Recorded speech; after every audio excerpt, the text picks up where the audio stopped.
Bonjour à tous, je me présente, Dr Tabbal, cardiologue au CHU Bni Messous. Aujourd'hui, nous allons parler du rétrécissement aortique. Pourquoi on parle de cette pathologie? D'abord, il y a un intérêt de fréquence. Il faut savoir que le rétrécissement aortique est la première valvulopathie dans les pays développés et la deuxième après le rétrécissement mitral dans les pays en voie de développement. À l'ère actuelle et grâce à l'imagerie, le diagnostic du rétrécissement aortique est devenu facile et surtout accessible. Finalement, une fois le diagnostic fait, il existe plusieurs options thérapeutiques disponibles et efficaces et qui améliorent nettement le pronostic. C'est quoi un rétrécissement aortique? Il s'agit d'un obstacle à l'éjection du sang du ventricule gauche vers l'aorte en systole, suite à une réduction de plus de 25% de la surface de l'orifice aortique. Il existe d'autres formes d'obstacles à l'éjection du ventricule gauche qui se localisent soit en aval ou en amont de la valve aortique et qui ne seront pas abordées dans ce cours, à savoir le rétrécissement supraaortique, le rétrécissement sous-aortique et l'obstruction dynamique des cardiomyopathies obstructives. Anatomiquement, la valve aortique est normalement constituée d'un anneau aortique et de 3 feuillets valvulaires. Elle est dite tricuspide, également appelée cusp ou sigmoïde, et qui sont séparées par 3 commissures. Une cusp antérodroite en regard du sinus aortique antérodroit, une cusp antérogauche en regard du sinus antérogauche et une cusp non coronaire. Les 3 cuspes s'ouvrent vers l'aorte au cours de l'éjection ventriculaire de manière passive, suivant le gradient de pression ventriculo-aortique. Avec le vieillissement et au cours de différents processus physiopathologiques, les cuspes peuvent s'épaissir, devenir plus rigides et ou se calcifier, ce qui aboutit à restreindre leur mobilité. Chez 1 à 2% de la population générale, la valve aortique est constituée de seulement 2 cuspes, en général par fusion ou défaut de séparation embryologique de 2 cuspes. Il s'agit d'une anomalie congénitale qui apparaît lors du développement fœtal. On parle de bicuspidie aortique. La bicuspidie aortique favorise donc la survenue d'un rétrécissement aortique. La surface aortique normale est d'environ 3 cm². La diminution de la surface réalise une résistance à l'éjection ventriculaire entraînant plusieurs conséquences, à savoir un gradient de pression ventriculo-aortique, une hypertrophie pariétale et à un stade avancé une dysfonction diastolique. Le ventricule gauche s'hypertrophie, s'épaissit de manière concentrique car il doit à chaque systole pousser plus fort que normalement sur la valve aortique qui constitue un obstacle à l'éjection. Cet obstacle va avoir comme conséquence en amont une élévation de la pression systolique du ventricule gauche et donc créer un gradient de pression systolique ventricule gauche aorte. Pour maintenir un débit cardiaque normal, le ventricule gauche augmente le temps d'éjection systolique et s'hypertrophie. Cette hypertrophie réduit le volume cavitaire et diminue la compliance du VG. Secondairement, cette hypertrophie ne suffit plus pour maintenir le débit cardiaque normal et on aura une dilatation pour conserver le débit cardiaque. Ultérieurement, en l'absence de traitement adéquat, ces mécanismes compensateurs seront dépassés avec une diminution du débit cardiaque d'abord à l'effort puis au repos jusqu'au stade de dysfonction myocardique avec insuffisance cardiaque. L'obstacle à l'éjection systolique du VG va avoir également des conséquences en aval. Une diminution de la pression aortique, une insuffisance circulatoire cérébrale qui se traduit par des syncopes d'effort et une insuffisance coronaire fonctionnelle responsable d'un engorge d'effort.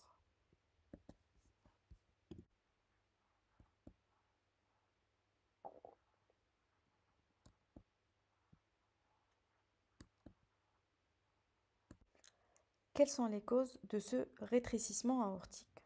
On commence par les étiologies congénitales. Il faut retenir la bicuspidie aortique, qui est la plus fréquente des cardiopathies congénitales. Elle est souvent associée à un anévrisme et plus rarement à une coarctation. Il faut faire le dépistage dans les familles où cette anomalie a été détectée. Certaines formes sont responsables d'une insuffisance aortique et d'autres d'un rétrécissement valvulaire aortique. Il faut connaître que la forme la plus fréquente est la bicuspidie dite de type 1, avec une fusion ou raphée entre les sigmoïdes antéro-gauche et antéro-droite. Deuxièmement, le rétrécissement aortique acquis. Les deux étiologies les plus fréquentes sont le rétrécissement aortique post-rhumatismal et dégénératif. Pour le rétrécissement aortique rhumatismal, il faut savoir que le rhumatisme articulaire aigu est la cause la plus fréquente dans notre pays. Diagnostiqué plusieurs années après l'épisode du rhumatisme articulaire et se voit surtout chez l'adulte jeune. Cette étiologie est devenue rare dans les pays développés, mais on la rencontre encore en particulier chez les migrants. En général, le rétrécissement aortique est associé à une insuffisance aortique et à une atteinte mitrale, rétrécissement mitral ou insuffisance mitrale. Le RRO peut être aussi dégénératif, c'est ce qu'on appelle la maladie de Mankeberg. C'est la forme de loin la plus fréquente du rétrécissement aortique chez le patient âgé dans les pays développés. Chez nous, elle est en constante évolution et c'est la deuxième étiologie après le rhumatisme articulaire. Il est caractérisé par un dépôt de calcification à la base des valvules qui deviennent rigides. La valve est ainsi très calcifiée, d'autant plus que la sténose est sévère. À noter que la physiopathologie de cette forme de rétrécissement aortique est proche de celle conduisant à l'athérosclérose sur la paroi des artères.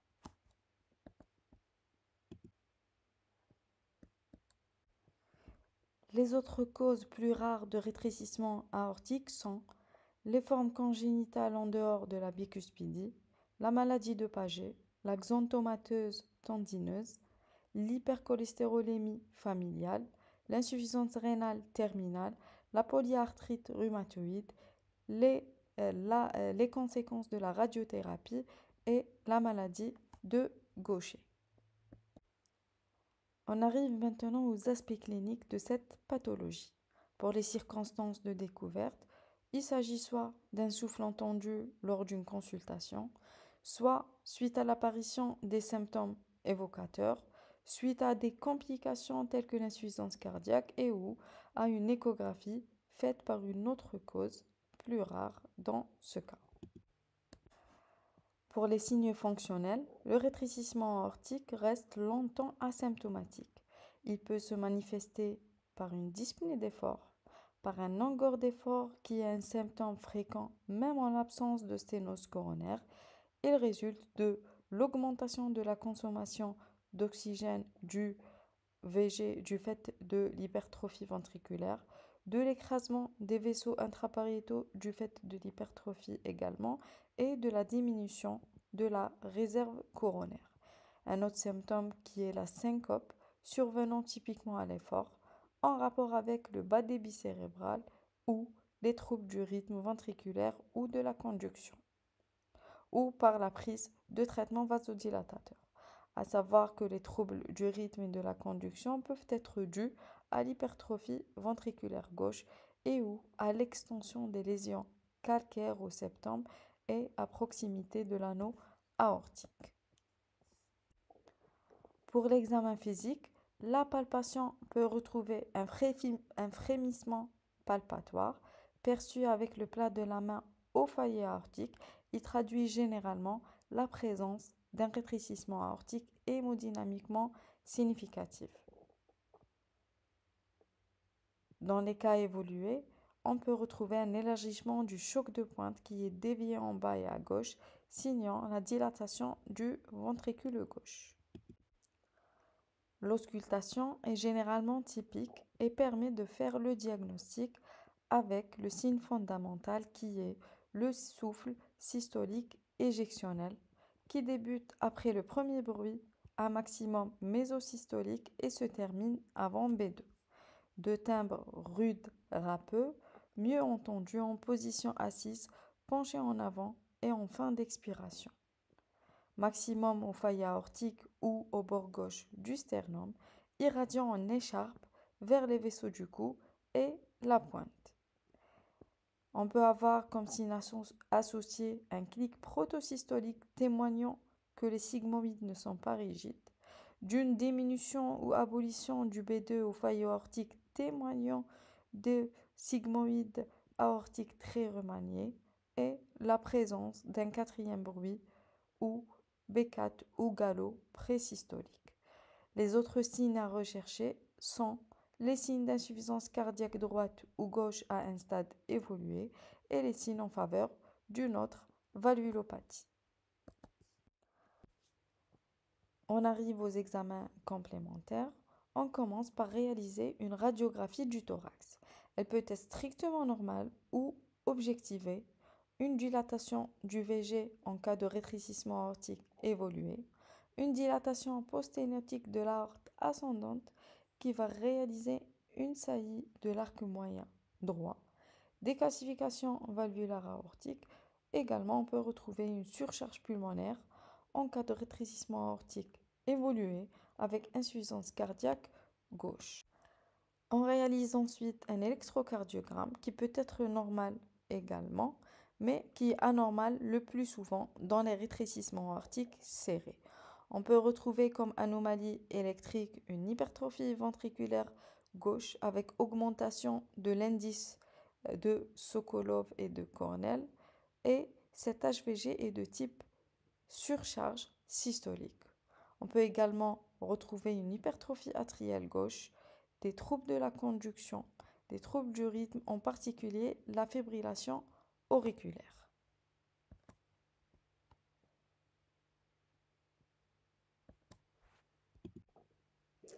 L'échographie transthoracique est l'examen clé et non invasif de l'exploration du rétrécissement aortique. Il nous permet de confirmer le diagnostic du rétrécissement aortique, quantifier le degré de sévérité, apprécier le retentissement ventriculaire et hémodynamique et finalement éliminer une autre atteinte valvulaire associée. En échographie bidimensionnelle, la valve aortique paraît remaniée et calcifiée avec une ouverture des sigmoïdes diminuée.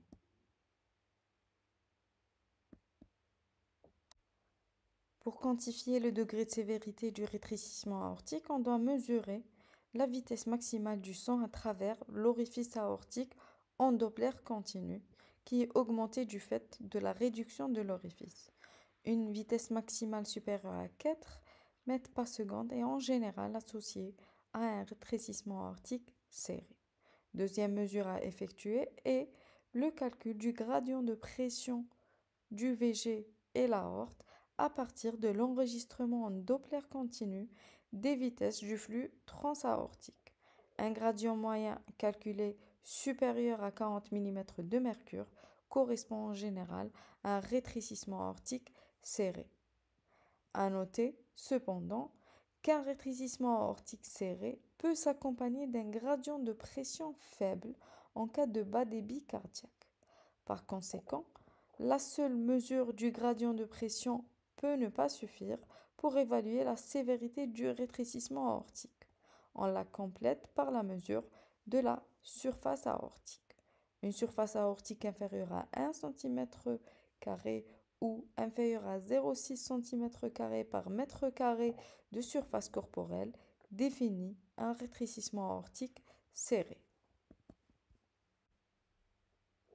En résumé, on parle d'un rétrécissement aortique serré à l'échographie si on retrouve l'un des critères suivants: une vitesse maximale supérieure à 4 mètres par seconde, un gradient moyen supérieur à 40 mm de mercure et une surface aortique inférieure à 1 cm² ou inférieur à 0,6 cm² par mètre carré de surface corporelle.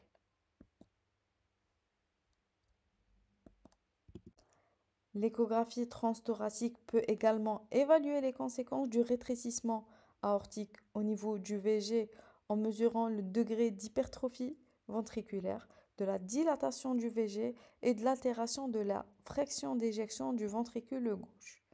Elle peut également évaluer le débit cardiaque et les pressions droites en mesurant les pressions artérielles pulmonaires qui restent longtemps normales en cas de rétrécissement aortique et ce n'est que dans le RAO évolué avec altération de la fonction ventriculaire gauche que la pression artérielle pulmonaire s'élève. L'échographie peut finalement éliminer une autre atteinte valvulaire et mesurer la taille de l'aorte.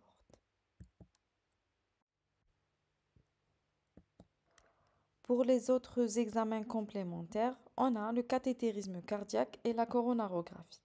Il faut savoir que le cathétérisme cardiaque n'est pas habituellement réalisé. Il est réservé aux rares cas de discordance entre la clinique et les données de l'échographie transthoracique et pour les malades peu échogènes. Néanmoins, il faut éliminer une atteinte coronarienne par la coronarographie préopératoire chez les patients qui ont plus de 40 ans chez les hommes et chez la femme ménopausée sans facteur de risque. En cas de facteur de risque coronarien ou si le patient se plaint d'engourdeffort ou de signes d'insuffisance cardiaque, quel que soit l'âge. En effet, comme on l'a dit précédemment, l'angor peut s'observer dans le rétrécissement aortique en l'absence de toute atteinte coronarienne. Un autre examen complémentaire qui tient toute sa place dans cette pathologie, c'est le coroscanner. Il est réalisé dans le bilan préopératoire du TAVI afin de mesurer la taille de l'anneau aortique. Aussi, le scanner permet de quantifier le degré de calcification de la valve aortique qui est corrélé à la sévérité de l'obstacle dans le rétrécissement aortique dégénératif. Finalement, l'épreuve d'effort, qui est un examen préconisé dans le rétrécissement aortique serré asymptomatique pour justement vérifier de manière objective son caractère asymptomatique. Parlons maintenant de l'évolution et des complications de cette pathologie. Il faut savoir que le rétrécissement aortique peut rester longtemps asymptomatique. L'apparition de symptômes est importante à prendre en compte car elle est associée à un mauvais pronostic en l'absence de traitement spécifique. En pratique, doit faire poser une indication de traitement. On estime que la survie moyenne spontanée est de 5 ans quand les syncopes d'effort apparaissent, 4 ans pour l'angor d'effort, elle est inférieure à 2 ans pour l'insuffisance cardiaque gauche et elle est de 6 mois à 1 an en cas d'insuffisance cardiaque globale. Les complications possibles du rétrécissement aortique sont les suivantes: une insuffisance cardiaque, une fibrillation atriale, des troubles de la conduction, une mort subite, surtout dans le cas du rétrécissement aortique serré symptomatique, une endocardite infectieuse, une hyperexcitabilité ventriculaire, des embolies calcaires systématiques et une anémie fériprive par hémorragie digestive secondaire à des angiodysplasies intestinales pouvant être associées à une anomalie acquise du facteur de Van Willebrand ou bien ce qu'on appelle le syndrome de Hyde. On aborde finalement le traitement comme pour option thérapeutique le remplacement valvulaire chirurgical par valve mécanique ou valve biologique, le TAVI et la valvuloplastie percutanée. Le TAVI est une implantation par voie cutanée d'une valve aortique chez les patients atteints de rétrécissement aortique pour lesquels le risque chirurgical est jugé élevé ou intermédiaire, alors qu'on peut espérer un gain fonctionnel du patient s'il est possible de corriger le rétrécissement aortique. Les indications opératoires sont les suivantes. Le rétrécissement aortique serré symptomatique, le rétrécissement serré asymptomatique, mais avec une condition parmi les suivantes. Une épreuve d'effort anormale, un rétrécissement aortique très serré avec une vitesse maximale supérieure à 5,5 mètres par seconde, une aggravation rapide de la sténose lors de la surveillance et ou une altération de la fraction d'éjection du VG inférieure à 50%.